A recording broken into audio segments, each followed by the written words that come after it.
Bom dia, meus caros. Bem-vindos à nossa aula de hoje, dia 21. Hoje vamos fazer umas coisas bonitas, agitar um bocadinho as consciências. Começamos com um exercíciozinho para nos lembrarmos um bocadinho de coisas que falámos da última vez, e não só, e de algumas coisas para trás também. O exercício pede para achar a equação de retas tangentes e nós discutimos um bocadinho como escrever rapidamente a equação da reta tangente. Portanto, o que é que nós precisamos de saber para calcular a equação da reta tangente ao gráfico de f no ponto da abscissa 3? Precisamos só de saber duas coisas. Quanto é que vale f3 e quanto é que vale f'3. E assim conseguimos escrever esta equação muito rapidamente. Ora, f3 igual a 7, f'3 igual a 2. Então vamos lá escrever rapidamente. Portanto, nossa questão número 1, podemos logo começar a escrever a equação da reta y igual, ora, o f3 é igual a 7, então começamos logo por 7 mais, e o f'3 igual a 2, mais 2 vezes x menos 3.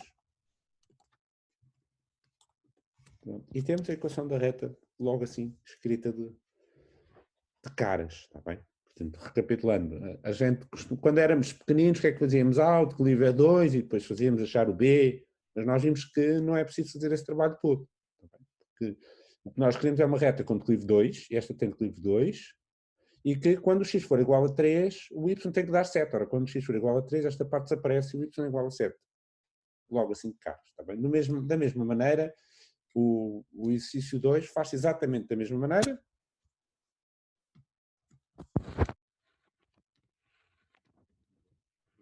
Nós temos y igual, agora estão a ver o que é que acontece logo rapidamente, não é? À luz deste exemplo, o que é que agora fazemos? Bom, G3 é 9 mais, o G'3 é 5, portanto mais 5 vezes x menos 3.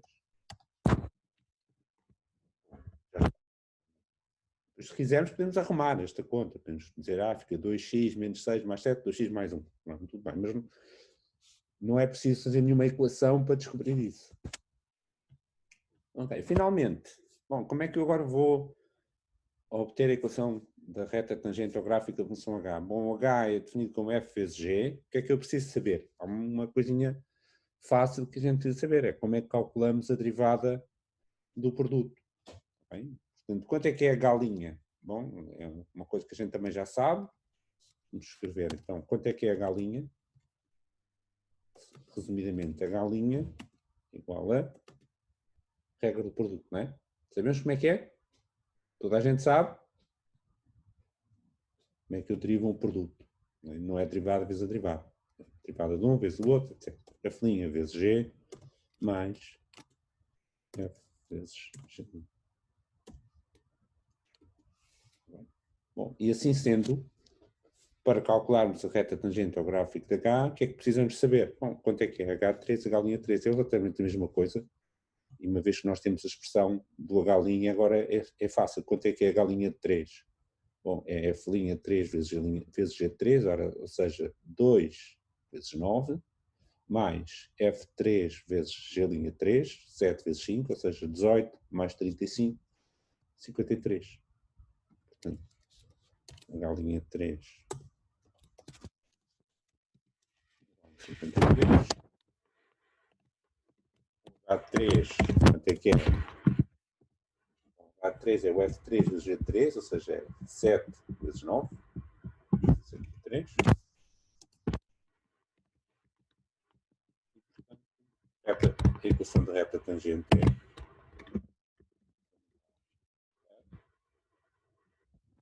63 mais 50.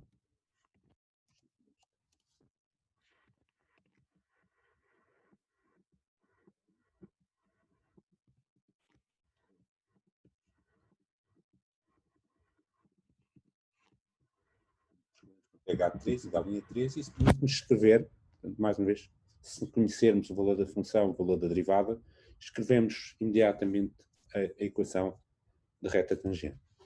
E o que nós estamos aqui a fazer é aproximar uma função, neste caso a função h, por uma função polinomial do primeiro grau, com a característica de que ela é a melhor aproximação perto do x igual a 3. Ou seja, nós podemos dizer, e foi isso que nós fizemos na última vez, nós sabemos que o h de x pode-se escrever como 63 mais 53x menos 3 mais qualquer coisa. Não é? A função não é igual à reta tangente. O que é que nós dissemos sobre esta diferença? Como é que nós escrevemos esta diferença? Introduzimos uma nova notação para dizer que esta diferença é muito pequenina. Lembram-se? Como é que nós escrevemos isto? Houve aqui uma letrazinha que nós temos que pôr. Digam lá coisas, meus meninos. Ninguém está a falar. Pronunciem-se. Como é que nós caracterizamos aqui esta diferença entre a função e a reta tangente? Dizendo que ela é muito pequena, ela é mais pequena do que x menos 3. Qual foi a notação que nós utilizamos? Uma definição nova que nós demos na última aula. Low, está cá alguém? Nós dissemos que esta diferença é um O pequeno, exatamente, Gonçalo, exatamente. Esta diferença é um O pequeno de x menos 3. Nós, na última aula, vimos que podemos escrever a função como sendo a reta tangente mais o resto, mais uma diferença, que é um O pequeno de x menos 3. E nós vamos levar esta ideia do O pequeno agora mais para a frente. E precisamente vamos começar por fazer uma coisa que eu espero que vá agitar um bocado as consciências. É mesmo bom que agite, porque senão é que estamos todos a dormir, e eu acho que não estamos. Portanto, vamos começar por falar numa coisa que nós chamamos a aritmética de um O pequeno. Ou seja, o que é que nós fazemos se tivermos uma expressão em que temos vários O's pequenos? O que é que a gente pode fazer sobre isto? Então vamos mudar a imagem. Aqui.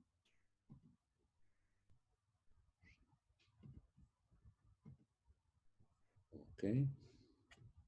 Bom, e então vamos...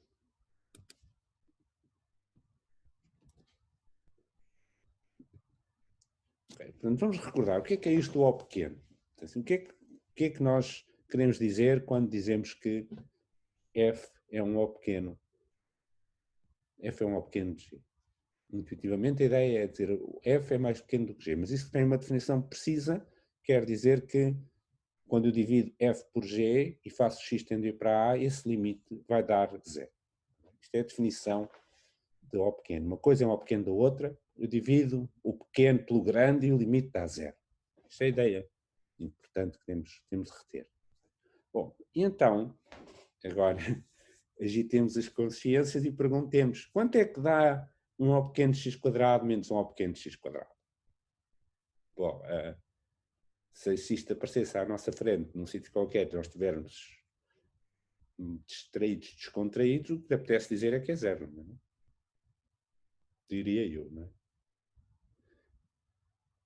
Isto é igual a 0? Bom, o que é que acham?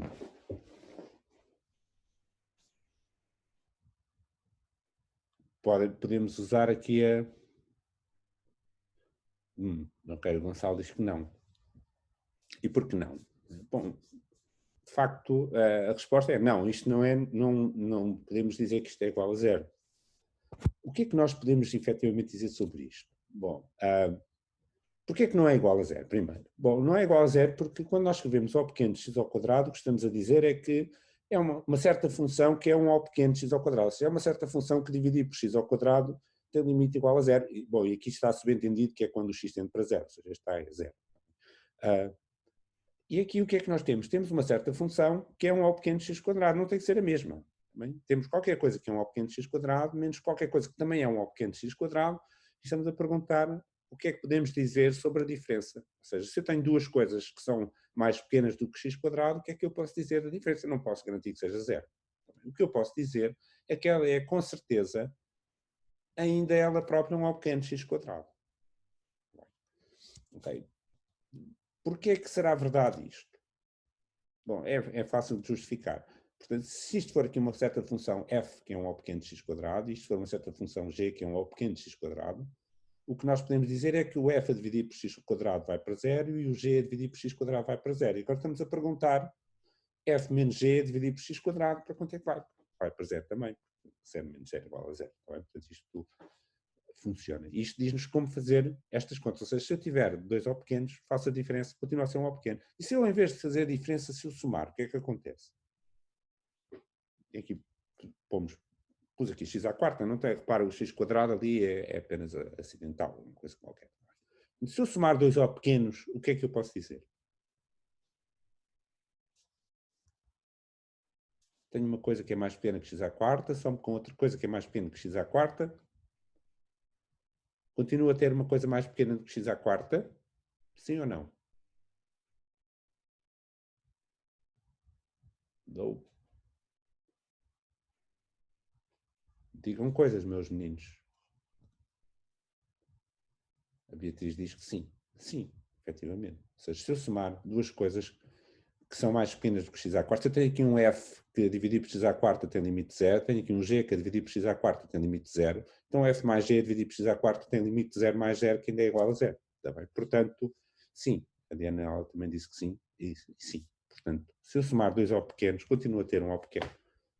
Portanto, estes O pequenos não têm nada a ser a mesma coisa. Por exemplo, isto pode ser x à quinta, que é um O pequeno de x à quarta, isto pode ser x à sexta, que é um O pequeno de x à quarta. Quando eu somo, tenho qualquer coisa que continua ainda a ser um O pequeno de x à quarta. Mais uma vez, quem diz x à quarta diz outra coisa qualquer. Atenção, apenas para exemplificar. Mais coisas que a gente pode fazer. Se eu multiplicar x ao cubo por um O pequeno de x à quarta, o que é que eu posso dizer? Posso dizer que continuo a ter um O pequeno de x à quarta?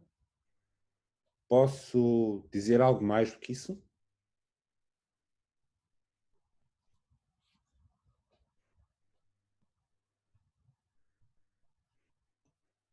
Dites-moi, les enfants. O que é que eu posso dizer? Isto vai ser um O pequeno de alguma coisa?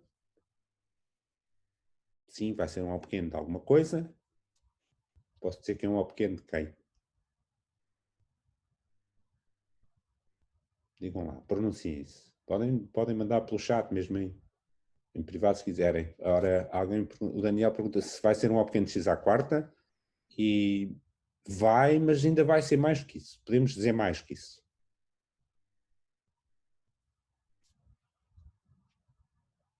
Isto ainda vai ser um O pequeno de x à quarta, mas conseguimos dar uma informação mais forte.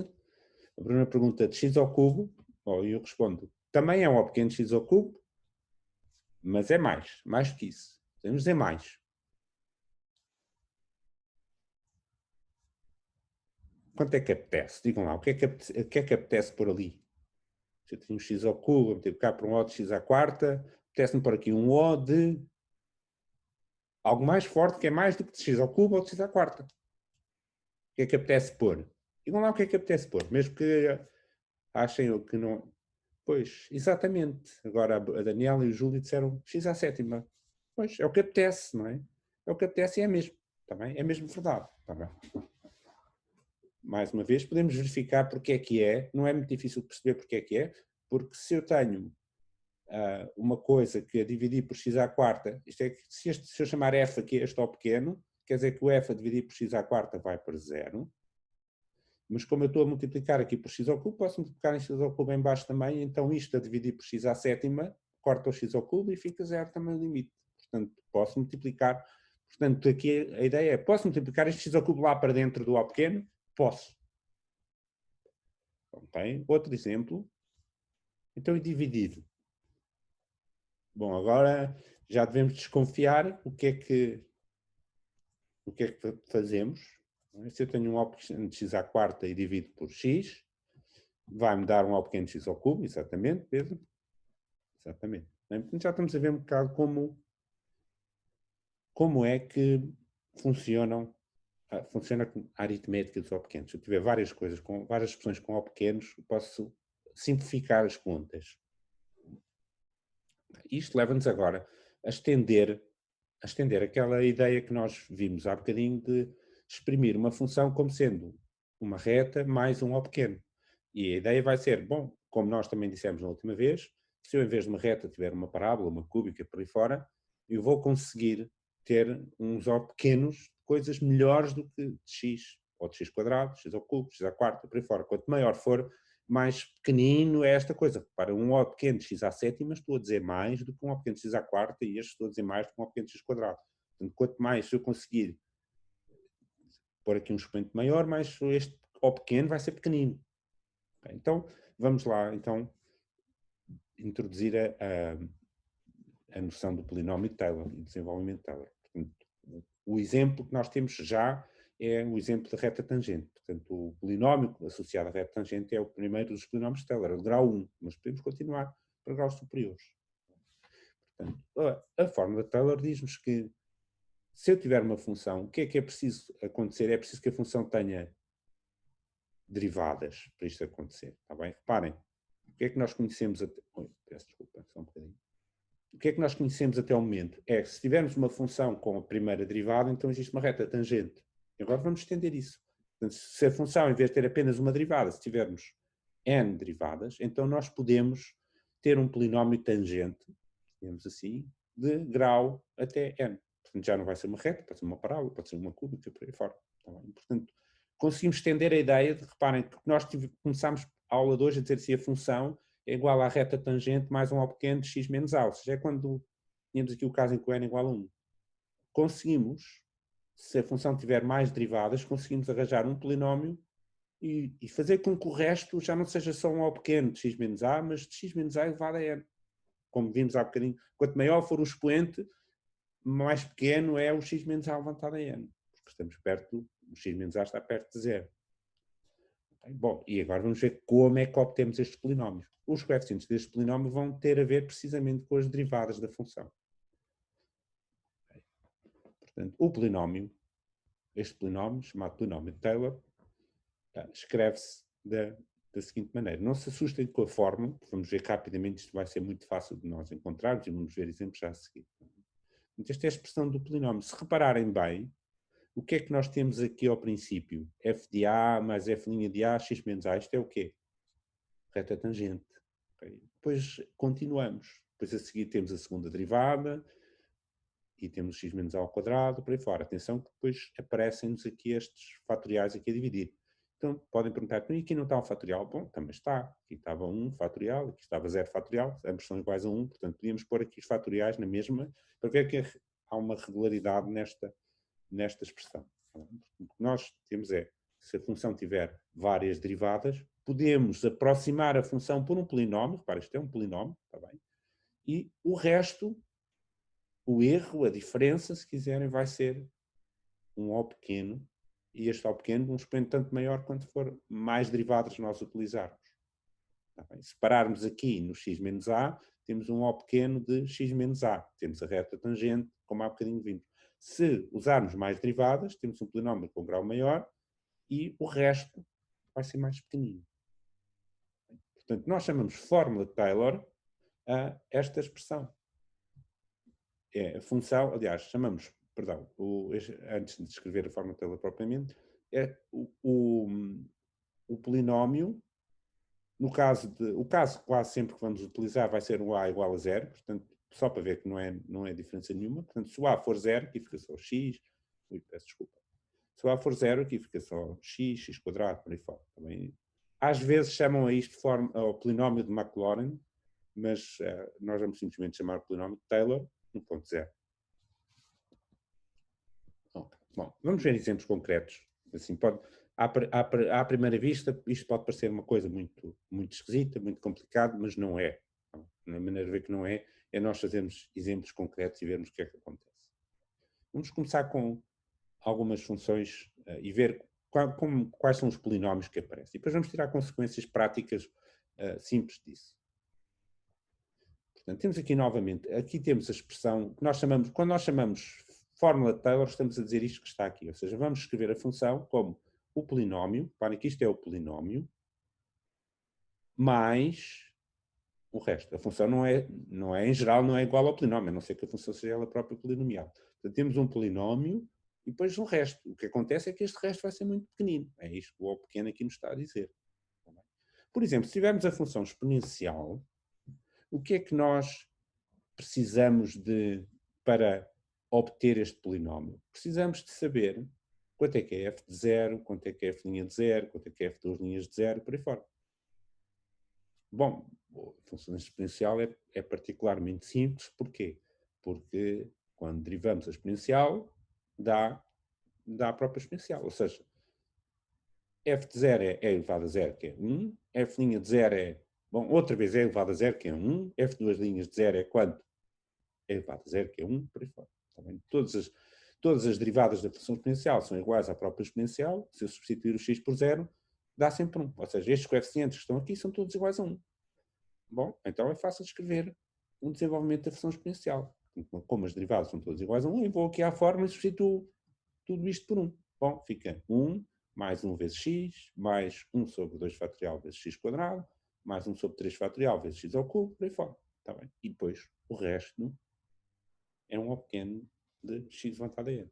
Reparem que eu tenho aqui automaticamente um desenvolvimento da ordem, dizemos da ordem, neste caso isto é um desenvolvimento de ordem n, o expoente até onde nós vamos, é? E depois o resto vai ser um O pequeno desta potência que aqui está. Eu automaticamente tenho aqui um desenvolvimento da ordem que eu quiser. Eu posso parar no n igual a 2, posso parar no n igual a 3. Portanto, se eu parar no n igual a 2, o que é que eu tenho? 1 mais x quadrado sobre 2, mais, se eu parar por aqui, mais o quê? O que é que eu escrevo? Se parar o desenvolvimento em em n igual a 2, eu vou parar e depois tenho que pôr aqui o resto. Não é? Ou seja, para aqui. O que é que acontece? Bom, vai ter um O pequeno de x ao quadrado. Se eu parar no x ao cubo, vou ter um O pequeno de x ao cubo, e sucessivamente. Tá bem? Portanto, vou poder aproximar a função exponencial por um polinómio de grau 2, ou 3, ou 4, conforme me der jeito, para que depois estiver a calcular. Ok, bom, outro exemplo. Funções trigonométricas. Também são funções bem conhecidas. Ora, se tiver a função seno, nós conhecemos bem as derivadas da função seno. Quanto é que é a derivada de seno? Toda a gente sabe, não é, meus meninos? Right? Bom, acho que toda a gente sabe que a derivada de seno é cosseno. A segunda derivada da função seno, bom, é a derivada da função cosseno. Pedro disse que a derivada de seno é cosseno, muito bem. A segunda derivada é a derivada do cosseno, que é menos seno, muito bem, disse Gonçalo, disse a Bruna. A terceira derivada, bom, é a derivada de menos seno, que é, bom, a derivada de seno é cosseno, a derivada de menos seno é menos cosseno. E a quarta derivada é a derivada de menos cosseno, que é seno. Ora, então, o que é que acontece? Não vale a pena agora a gente continuar a calcular mais derivadas, porque a seguir vem a quinta derivada vai ser cosseno novamente, e depois a sexta vai ser menos seno, e depois a sétima vai ser menos cosseno, e depois a oitava vai ser seno e por aí adiante. Também, agora repete-se tudo. Bom, se eu sei isto, eu sei que então o f de 0 vai ser o seno de 0, que é 0, o f' de 0 vai ser o cosseno de 0, que é 1, e depois este vai ser 0, e depois este menos 1, depois este 0, e depois 1, depois 0, depois menos 1 e por aí fora. Eu sei quanto é que é f de 0, f' de 0, f de 0. Então posso escrever. Reparem que há uma data de coisas que são 0, porque o seno de 0 é 0, o menos seno de 0 é 0, e depois outra vez 0, 0. Também. Portanto, o que é que a gente, vamos lá registar, o que é que a gente tem? F de 0 é igual a 0, o F duas linhas é outra vez 0, o F 4 linhas é igual a 0, por aí fora. Por sua vez, o F primeira derivada dá cosseno, que é 1, mas depois a quinta derivada é outra vez cosseno, e a nona é outra vez cosseno, e estas dão todas 1. Por sua vez, a terceira dá menos 1, mas depois a sétima, a 11ª, por aí fora, dão todas menos 1. Tá bem? Então, é só chegarmos aqui à fórmula e substituir para termos a expressão do seno. Reparem que todas as derivadas com ordem par vão dar 0. Ou seja, quando nós escrevemos o polinómio, todas as parcelas do x quadrado, x à quarta, x à sexta, por aí fora, vão ficar com o coeficiente 0. Portanto, não as escrevemos lá. Ficam só as parcelas com um expoente ímpar. Função seno, agora apagamos por uma questão de espaço. Portanto, o que nós vimos é f de 0 é 0, f' de 0 é 1, f duas linhas de 0 é 0, e f três linhas é outra vez é menos 1, e sucessivamente. Portanto, a primeira parcela que aparece é esta, porque esta dá 0, 1 vezes x. esta vai desaparecer, porque a segunda derivada é 0, depois a terceira dá menos 1, ou seja, menos 1 vezes x ao cubo sobre 3 fatorial.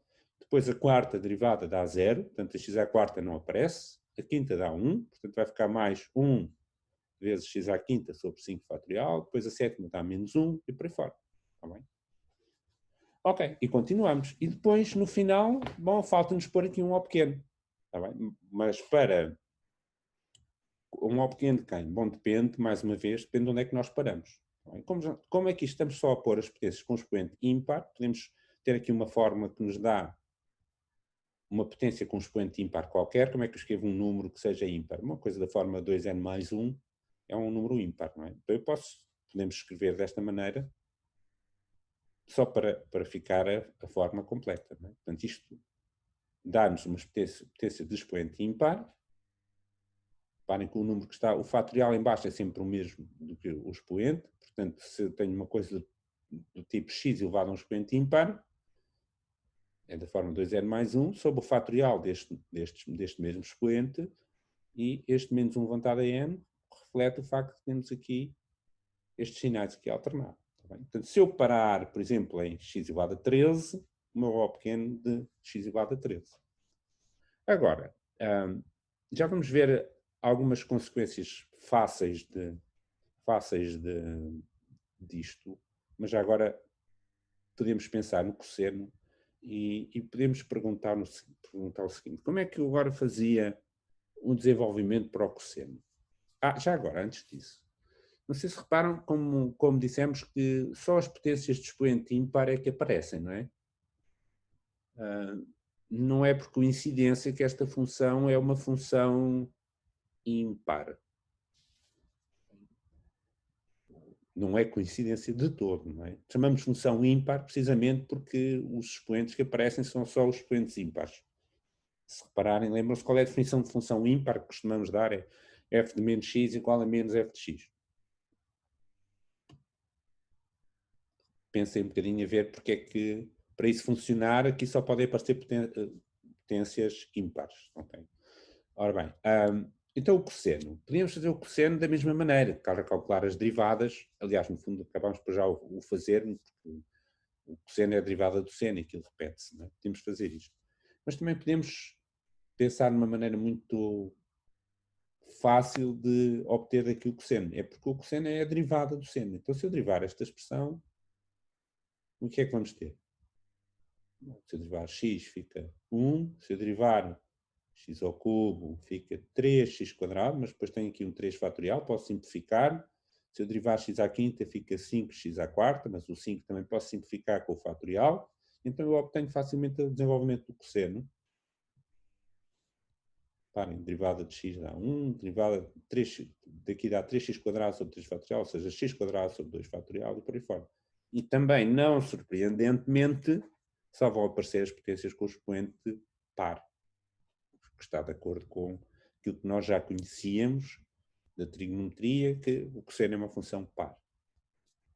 Ok. Bom, então agora vamos fazer uma pequena pausa, voltando ali à nossa folha de exercícios, ao nosso quadro virtual, para vermos o que é que nós podemos fazer a respeito de uma coisa que aprendemos quando éramos pequeninos e aprendemos porque o senhor professor disse que era assim, que é, lembram-se, por exemplo, quanto é que é o limite de e elevado a x menos 1 sobre x? Ou o limite de seno x sobre x, lembram-se disso? É um limite notável. Lembram-se disso, meus meninos? Agora nós podemos explicar porque é que isso funciona. Podem ver, vamos fazer isto muito bem, muito fácil. Vamos voltar aqui à nossa folha.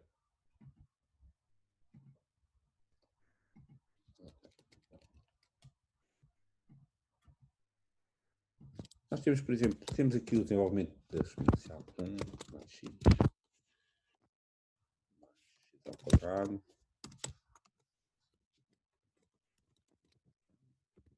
mais nha. Vamos pôr assim.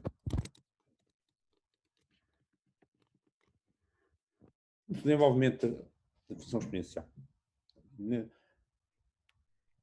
não vamos precisar sequer do x ao quadrado, porque vamos pôr assim. Bom, eu posso pegar neste desenvolvimento e dizer o seguinte, bom, posso escrever a função exponencial como 1 mais x, e se eu parar por aqui, o que sobra, o que resta, é...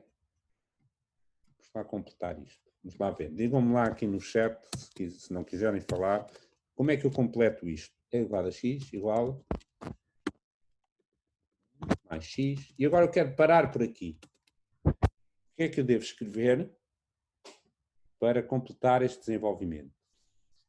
1 mais x mais... Se eu parar no x, Gonçalo, se eu parar no x, não vou incluir o x quadrado. Não devo pôr um O de x quadrado. Se eu parasse aqui com x quadrado, eu aqui punha um O de x quadrado, mas estou a dizer parar no x. Exatamente. Se eu parar no x, eu ponho só O de x. Portanto, mais uma vez, eu posso parar onde me der jeito. Bem? Eu tenho desenvolvimento, isto continua, podia parar no x à sétima, mas não preciso. Vou observar que posso parar no x e fico com isto. Então agora vamos lá calcular este limite. O limite clássico, não é? Limite notável. Vamos calculá-lo. Limite quando o x tende para zero de fração é igual a x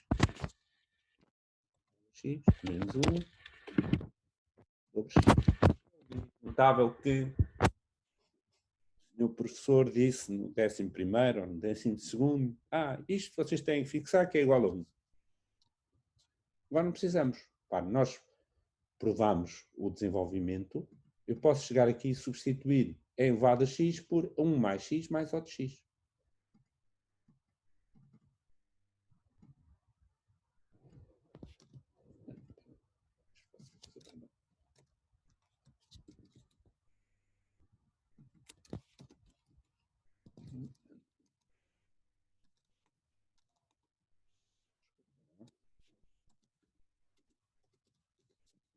Posso chegar aqui onde está elevado a x e vou pôr 1 mais x mais O de x. Estou a substituir uma coisa por algo que é igual.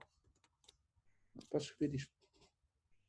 Bem, não fiz batota nenhuma. Eu tenho o desenvolvimento de Taylor, é elevado a x é igual a 1 mais x mais O de x, eu substituí. Bom, e agora, o que é que dá este limite? Bom, 1 menos 1 desaparece, fico com x mais O de x dividido por x. Então, vou escrever direitinho para ver que não estamos aqui enganando ninguém. O limite de x mais O de x dividido por x. Bom, e isto é quanto? 1 mais, portanto fica x sobre x mais O de x sobre x. Eu vou escrever tudo tintim por tintim. Bem, ficamos com 1 mais o O de x dividido por x. Bom, e agora? Bom, o limite da soma é a soma dos limites, o limite de 1 é 1, e o limite de O de x sobre x é... Quanto é que é o limite desta fração que aqui está? 0, exatamente, Gonçalo. Está bem?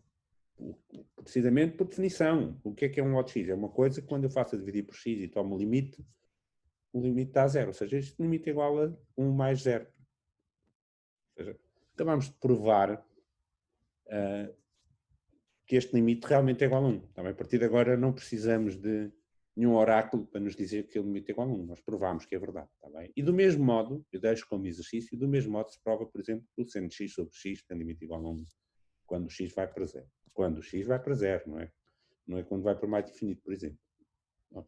Bom, então, voltamos aos nossos slides. Ora, muito bem. Bom, então agora vamos só observar uma coisa. Não vamos... vou-vos indicar aqui uma variante da fórmula de Taylor com, melhor, porque é que, ora, é uma pergunta do Daniel, porque é que o O de x sobre x é igual a 0? Está bem? Bom, não é 0, o limite é 0, está bem? Bom, e a questão é, por definição, o que é que quer dizer um O pequeno? Vamos voltar aqui no instantinho atrás, ver se... Vamos, no instantinho aqui atrás, ver a definição do O pequeno. Está bem? Portanto, o que é que significa que uma coisa é um O pequeno? Quer dizer que a pequena a dividir pela outra, dá 0. Portanto, se eu tenho uma coisa que é um O de x, aqui no G tiver x, Se eu tiver uma coisa que é um odd x, quer dizer, essa coisa, a dividir por x, o limite dá 0. Portanto, sempre que eu tiver um odd x a dividir por x, então a definição de ser O é precisamente isto, é que este limite está igual a 0.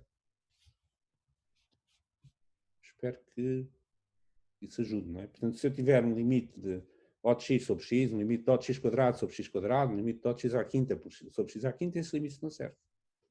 Ok. Muito bem. Ok. Ora bem, então,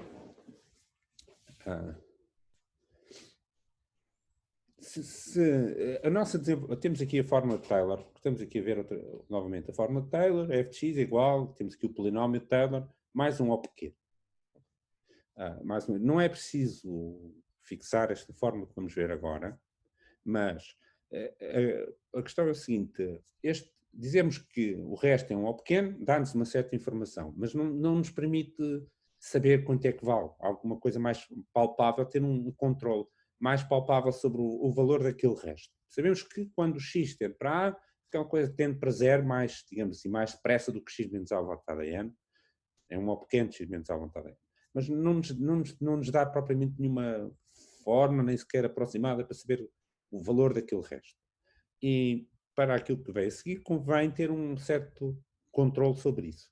Ora, a fórmula de Taylor diz que se a função tiver n derivadas no ponto A, então podemos escrever desta maneira. Bom, se por acaso, além disso, ainda houver mais derivadas, por exemplo, no caso da função exponencial, tem todas as derivadas, por caso da função centro, tem todas as derivadas, portanto, se eu parar no n, eu posso dizer um bocadinho mais sobre este resto. Está bem? E há uma expressão para este resto que é semelhante àquela que aparece, esta expressão que vamos ver, faz lembrar um bocadinho o teorema, precisamente o teorema de Lagrange. Não é coincidência que esta fórmula é a conhecida forma de Lagrange, porque foi o Lagrange que descobriu isto. Ora bem, então, este O pequeno, agora vamos lá ver, o slide a seguir, vamos substituir este O pequeno por uma fórmula um bocadinho mais específica para este O pequeno. Que envolve, repare, esta fórmula envolve a derivada seguinte, a derivada de ordem n mais 1, por isso é que temos de supor que existe derivada pelo menos mais uma vez. Temos uma expressão parecida, temos x menos a elevado a n mais 1, temos n mais 1 fatorial. Qual é a diferença? A diferença é que aqui a derivada a seguir já não é no ponto A, mas é num certo ponto C. Este ponto C não sabemos exatamente qual é, o que sabemos é que há de estar algures entre o x e o A. Portanto, é um bocadinho, reparem, no teorema de Lagrange diz que existe um ponto entre o x e o A, onde a derivada é igual, não é? É algo muito parecido com o teorema de Lagrange. Não precisamos saber esta fórmula de cor. Para que é que esta fórmula nos serve? Esta fórmula serve-nos para nós termos podermos majorar o erro que cometemos quando usamos este polinómio em vez da função. Porque sabendo alguma coisa sobre esta derivada, eu posso ter um controle mais preciso sobre este valor. Mas esta fórmula permite-nos discutir o que é que pode acontecer se eu fizer o n tender para infinito. Ora, o que é que vai acontecer se eu tiver, por exemplo, uma função como a exponencial que tem todas as derivadas? Eu posso continuar, parar no n igual a 100, parar no n igual a 1000, parar no n igual... Ou posso nunca parar, porque as derivadas existem sempre. Eu posso continuar esta fórmula, e em vez de parar num certo n, num certo expoente, posso nunca parar. Então o que é que eu tenho?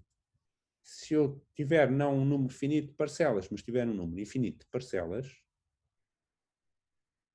o que é que eu vou ter? Uma soma com um número infinito de parcelas. Isso é o quê, meus meninos? Hello? Está cá alguém aí? O que é uma soma com um número infinito de parcelas, meus caros? Uma série. Sim? Digam lá coisas. É uma série, exatamente. Exatamente. É uma série, muito bem. Está bem. Portanto, sabendo o que é que, no fundo, o que nos interessa saber é assim, se eu fizer este n tender para infinito, o que é que vai acontecer a este resto? Bom, a situação ideal é que se eu fizer o n tender para infinito, este resto tenda para 0 e, no fim de contas, a função, em vez de ser aproximadamente este polinómio, vai ser exatamente igual à soma da série. Portanto, isso é o que nós chamamos a série de Taylor. Portanto, se nós tivermos todas as derivadas, como por exemplo é o caso da função exponencial ou da função seno, da função cosseno, e se nós, em lugar de pararmos num certo expoente, deixarmos a coisa correr até infinito, nós podemos escrever, pegar neste desenvolvimento, fazer o n tender para infinito e escrever a série. Também, em lugar de escrevermos a soma até n, escrevemos a soma até infinito. Bom, o ideal, como eu estava a dizer, o ideal é que esta soma tende para a série seja convergente, que não sabemos se é, não é? E este resto, por sua vez, tenda para zero. Se isso acontecer, então vamos ter esta soma igual à função. Isso é o cúmulo de bom comportamento. Essas funções chamamos funções analíticas. Já vamos ver, não é? Portanto, esta série chamamos série de Taylor, por razões óbvias, não é? Portanto, qual é a diferença entre polinómio de Taylor e série de Taylor? Bom, é que o polinómio termina num certo grau, tem um número infinito de parcelas, não é? E a série tem infinitas parcelas. Bom, nós podemos escrever a série de Taylor, mas ainda nem sequer temos a garantia que esta coisa vai ser convergente. E mesmo que seja convergente, não temos a garantia que esta soma vai dar exatamente f de x. Este é o ideal. A situação ideal é essa. Tá bem. Portanto, nós chamamos de função analítica precisamente quando isso acontece, quando a função tem as derivadas todas e a série é convergente e a série dá igual à função. Isto, reparem, é importante dizer, numa vizinhança do ponto A. Reparem, se o x for igual a isto está tudo zero, portanto, exceto o f de a, e, portanto, no caso do x igual a, é claro que aqui está igual. Mas, para isto ter algum interesse, é preciso que esta coisa funcione não só no x igual a, mas pelo menos num intervalinho, ou seja, numa vizinhança do ponto A. Se isto acontecer, chamamos de função analítica. Reparem que, para isto acontecer, é preciso que a série seja convergente e, além disso, voltando aqui um bocadinho atrás, é preciso quando o n tende para infinito e isto tende para a soma da série, então é preciso que este resto tenda para zero. Tá bem? Portanto, a função é analítica se só se o resto tende para zero quando fazemos o n tender para infinito. Isto numa vizinhança. Mais uma vez, quando estamos no x, exatamente no x igual a isto é trivial. Claro que aí o resto é mesmo igual a zero sempre, mas nós queremos aquela suporte como uma série num intervalinho ou menos. Pode não ser no R inteiro. Os casos bem comportados que nós conhecemos de funções analíticas. Bom, todas as funções polinomiais são analíticas. Porquê? Bom, porque se ela é polinomial, a partir de certa altura os coeficientes são todos zero. Se tem um polinómio grau 3, o coeficiente do x à quarta, x à quinta, x à sexta e por aí fora são todos zero. Então a série converge, porque as parcelas são todas zero, não tem problema nenhum, todas exceto o número finito.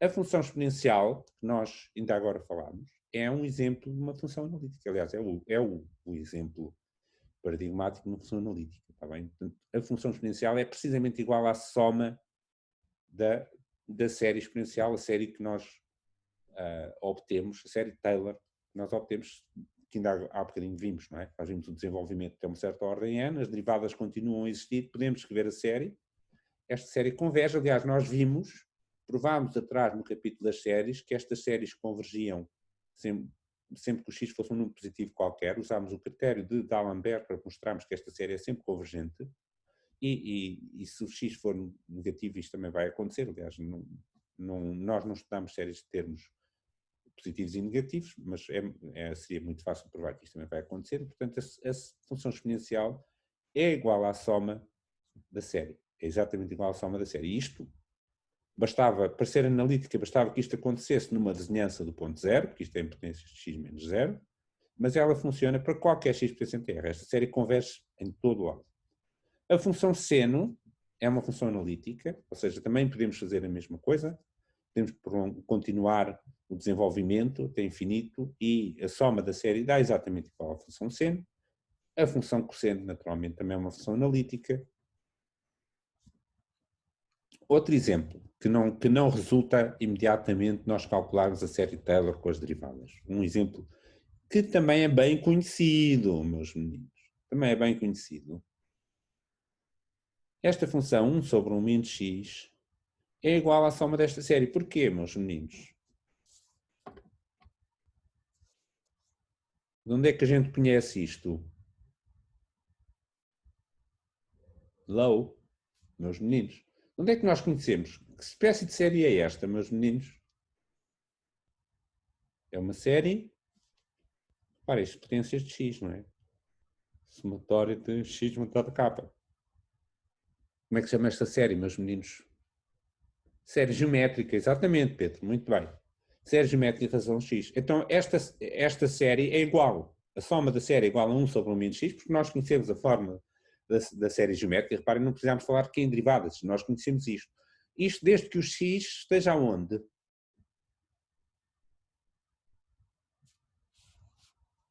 Onde é que tem que estar o x para isto acontecer? Não se x é a razão de uma série geométrica. Bom, entre 0 e 1, diz o Gonçalo, mas pode ser um bocadinho mais. Entre menos 1 e 1, diz o Pedro, exatamente. Desde que o x esteja entre menos 1 e 1, a série é convergente e a soma é conhecida. Não é? Tá bem? Portanto, esta função, se nós chamarmos uma função f de x igual a 1 sobre 1 menos x, ela é igual à soma de uma série e, portanto, é uma função analítica. E, de facto, podemos confirmar, fiquem como exercício, confirmar que esta série é nem mais nem menos que a série de Taylor, só pode ser. Tá bem? Quando uma função é igual à soma de uma série, essa série é automaticamente a série de Taylor. Nós não vamos provar isso, mas pode-se provar que, de facto, se uma função é igual à soma de uma série de potências, então essa série é a série de Taylor e mais nenhuma. Só há uma maneira de desenvolver a série de potências, que é a série de Taylor. Ok, meus meninos, vamos terminar por aqui. Eu vou parar a gravação, mas fico por aqui para algumas dúvidas, algumas pessoas que queriam falar comigo. Através do chat podemos falar ou combinar outro contacto se for necessário.